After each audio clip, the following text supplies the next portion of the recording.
नमस्ते इंडिया, कैसे हैं आप सब लोग। हम लोग हैं बहुत बढ़िया। आज मैं आपको लेके जा रही हूँ एक ऐसी जगह जो बनी है पूरी तरीके से स्क्रैप की और जो बच्चों के लिए बेहद खूबसूरत जगह, क्योंकि एजुकेशन के हिसाब से भी बहुत बढ़िया जगह है। तो चलिए चलते हैं, आपको मिलते हैं वहाँ पर।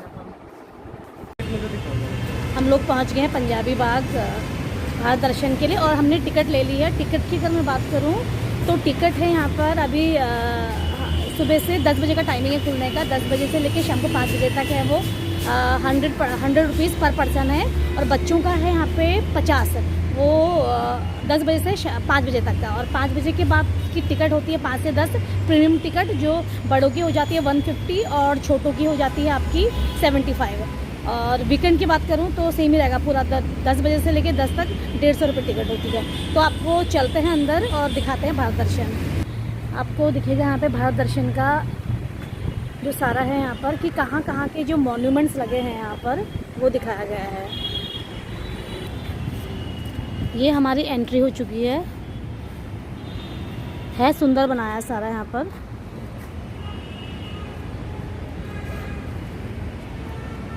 अगर इस चीज़ यहाँ की अगर मैं बात कहूँ तो ये जो फैला हुआ है ना वो सारा 8 करोड़ एकड़ में फैला हुआ है। ये हमारी एंट्री है। सामने आपको जितने भी स्टेट का जो फेमस जो मॉन्यूमेंट है सारे आपको यहाँ पे देखने को मिलेंगे।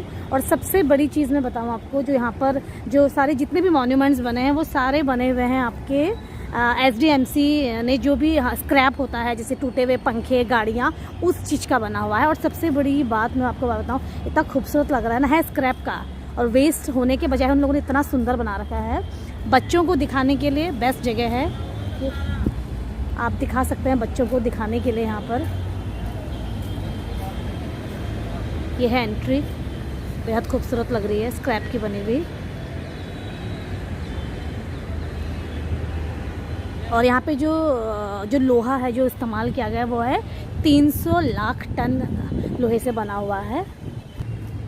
ये है गेटवे ऑफ इंडिया का, हिंदुस्तान का प्रवेश द्वार जिसे बोला जाता है। और एंट्री गेटवे ऑफ इंडिया से ही स्टार्ट है हमारी।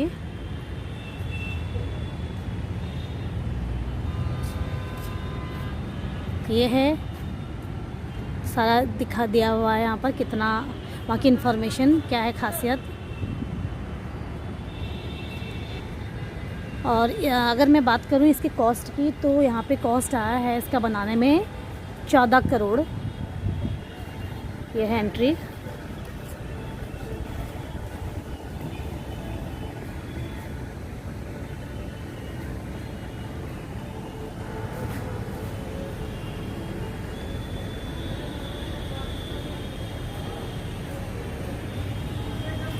है हमारा गेटवे ऑफ इंडिया का। अब पूरा सच में पूरा लोहे का बना हुआ है, बहुत ही सुंदर लग रहा है बच्चों को दिखाने के लिए ना, खासकर बेहद खूबसूरत लग रहा है। हरियाली भी काफ़ी मेंटेन करी हुई है, बहुत सुंदर लग रहा है। जिस स्टेट के मॉन्यूमेंट की तरफ बढ़ रहे हैं वहाँ का म्यूज़िक भी इतना सुंदर लग रहा है देखकर। सामने है झरना सा बना हुआ है, और जिसका मॉन्यूमेंट है उसके सामने उसकी इन्फॉर्मेशन भी दी गई है आपको। और जो सामने बना गया है ये वट वृक्ष है, जिसे नेशनल जो हमारा ट्री है बेनियन ट्री, उसका रूप दिखाया गया है। और जितनी भी इन्फॉर्मेशन है आपको यहाँ पे बोर्ड में दिख जाएगी।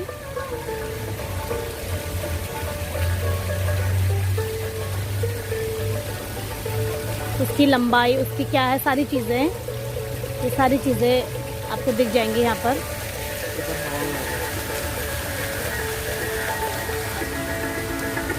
ये है वट वृक्ष आपका सारा।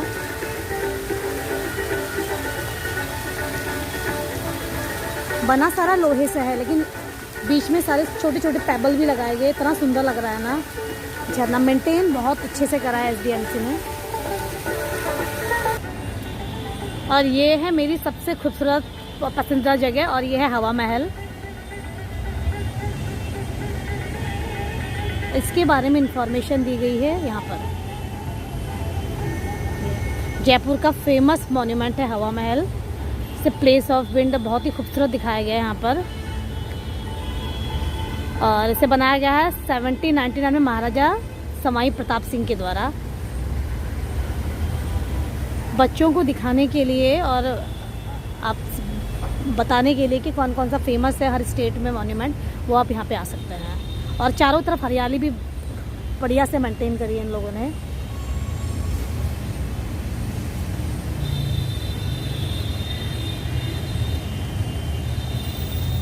सामने लाइट्स लगी हुई हैं, लेकिन मुझे लगता है कि रात को आने का ज़्यादा मज़ा है, क्योंकि सारा अभी तो पता नहीं चल रहा है, दिन का टाइम है, लेकिन रात के टाइम में जितनी सारी लाइट्स हैं ना सारी ऑन हो जाती है।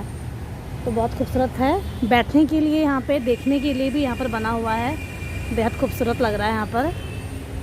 अब थक जाते हो घूम घूम के तो आप आराम से बैठ भी सकते हो। मतलब घूमने के लिए वीकेंड में आप बच्चों को लेके आ सकते हैं, बेस्ट जगह है मेरे हिसाब से। बहुत खूबसूरत है बच्चों को बताने के लिए कि कौन कौन से मॉन्यूमेंट फेमस है। कूड़ा फेंकने के लिए डस्टबिन भी दिए गए हैं यहाँ पर। आप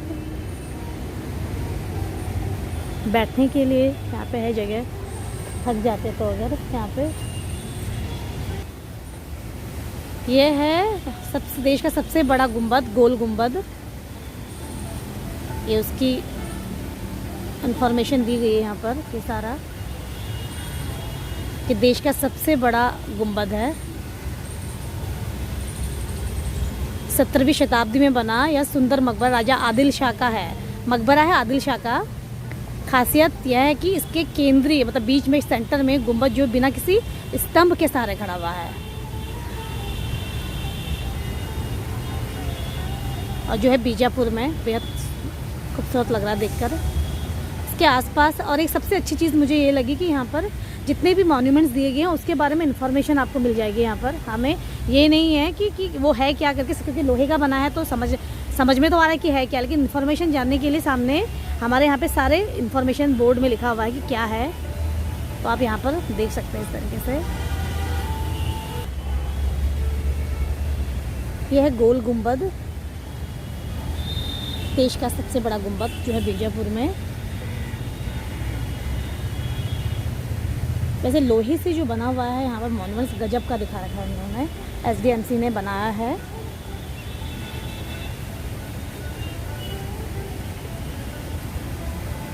टिकट भी ज़्यादा नहीं है, सबसे बड़ी चीज़। 5 बजे तक के बाद जो प्रीमियम टिकट होती है उसका कॉस्ट बढ़ जाता है यहाँ पे। बच्चों का हो जाएगा, मैंने वैसे ही बताया था पहले 75, और बड़ों का हो जाता है 150। यह है गोल गुंबद का बैक साइड। सबसे अच्छी चीज़ मुझे यहाँ पे ये लगी, सफाई जो है ना मेंटेन इतनी अच्छे से कर रही है यहाँ पर। हरियाली, गजब की हरियाली। बैठने के लिए जो यहाँ पे बेंचेस दिए गए हैं वो सीमेंट के लग ऐसे रहे जैसे लकड़ी का इस्तेमाल किया। लकड़ी का नहीं है, पूरा सीमेंट का है शेप, और वैसा दिया गया है कि वो लकड़ी का दिखाई दे रहा है। टच करना बिल्कुल मना है सारे यहाँ पर जितने मॉन्यूमेंट्स है। और यहाँ पर भी बैठने के लिए दिया गया है काफ़ी, बेंचेस काफ़ी हैं। आप थक जाते हो तो आराम से बैठ सकते हो यहाँ पर। और यहाँ पर दिया है विश्व की सबसे ऊंची ईंट की इमारत यानी कुतुब मीनार। सामने दे इसकी इन्फॉर्मेशन है, विश्व की सबसे ऊंची ईंट की इमारत कुतुब मीनार, जो 1193 में दिल्ली के जो पहले जो मुस्लिम शासक थे कुतुबुद्दीन ऐबक के द्वारा बनाया गया था, और जो बलुआ पत्थर से बना हुआ है। उनकी सारी इन्फॉर्मेशन आपको यहाँ पर दी गई है।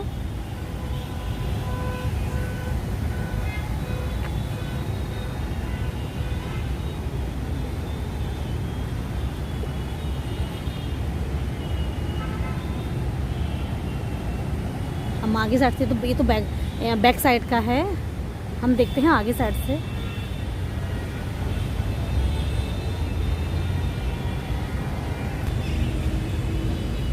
यह कुतुब मीनार।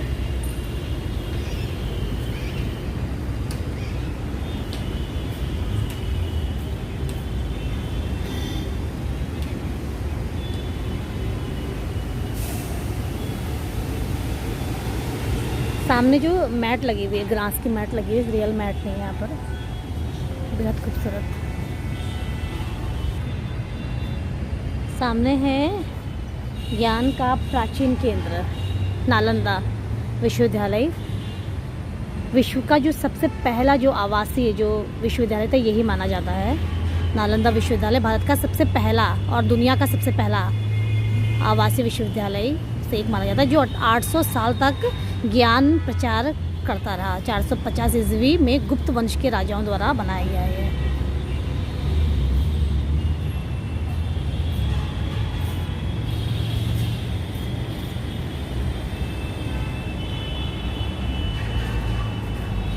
पहला विश्वविद्यालय था ये, नालंदा विश्वविद्यालय।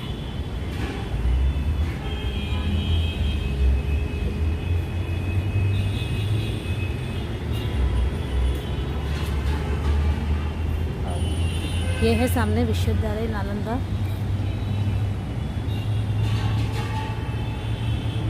कोई भी एक सबसे अच्छी चीज़ यहाँ पे ये दी है कि टच करना अलाउ नहीं। जब टच करते हो जितने लोग आएंगे उतना ज़्यादा नुकसान पहुँच सकता है इनको। हालांकि है तो लोहे का, लेकिन फिर भी ये अच्छा करे। सारे चेन लगी हुई है यहाँ पर, और दिन से ज़्यादा मुझे लगता है कि रात को यहाँ पे ज़्यादा सुंदर लगता है, क्योंकि सारी लाइट ऑफ ऑन हो जाती है यहाँ पे।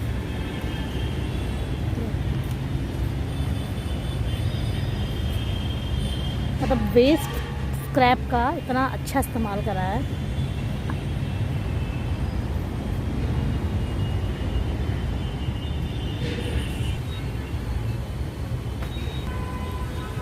और ये है मीनाक्षी टेम्पल जो है मदुरई में।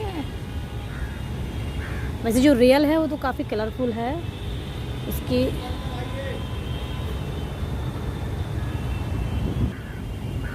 ये है मीनाक्षी टेम्पल जो मदुरई में है, और इसके बारे में जो लिखा हुआ है कि भारत के सबसे पुराने मंदिरों में से एक है ये। ऐसा माना जाता है कि भगवान शिव ने सुंदरेश्वर का रूप धारण किया है, और उस स्थान पर पार्वती यानी जो मंदिर है जो जिसको समर्पित है मीनाक्षी से विवाह के बाद इसे बनाया गया था। बहुत ही सुंदर लग रहा है। वैसे रियल में तो काफ़ी खूबसूरत है, लेकिन अगर बच्चों को आप बताना चाहते हो कि कैसा है तो इसका यहाँ पर है, बिल्कुल वैसा ही बनाया है। जितनी भी मतलब छोटी छोटी जो मूर्तियाँ लगी हुई है यहाँ पर वो बेहद खूबसूरत लग रही है।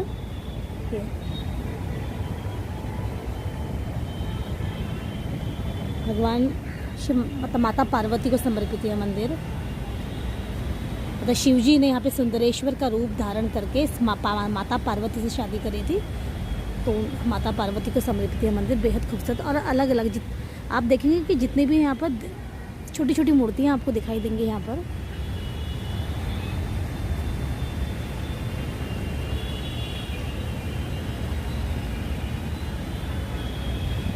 बहुत ही खूबसूरत, जिसने भी बनाया गजब की कलाकारी दिखाई है। चेनों का इस्तेमाल करा है खासकर सारा, और खाने पीने के लिए भी है बच्चों के यहाँ पे कोल्ड ड्रिंक वगैरह, चिप्स वगैरह। और यहाँ पर भी बैठने की अच्छी सी व्यवस्था करी गई है। ये सारा बैठे हुए सामने चौकीदार, मतलब हर मॉन्यूमेंट के यहाँ पर आपको एक चौकीदार बैठने को मिला है, ताकि वो देख सके कुछ जो आए हैं घूमने के लिए वो कुछ गंदा ना करें। तो और ये है पूरा घास का बना हुआ है यहाँ पर आपका, और लग रहा है वैसे ग्रास का, वो ग्रास का है नहीं, वो सारा मैट का है, लायन बनाया गया है। बहुत ही सुंदर लग रहा है। और ये सारे लगे हुए हैं ना, जो सारे सोलर पैनल हैं, और जो लाइट्स वगैरह जो ऑन होती है सब यहीं से ही यूज़ होता है, सोलर पैनल के जरिए ही सारा।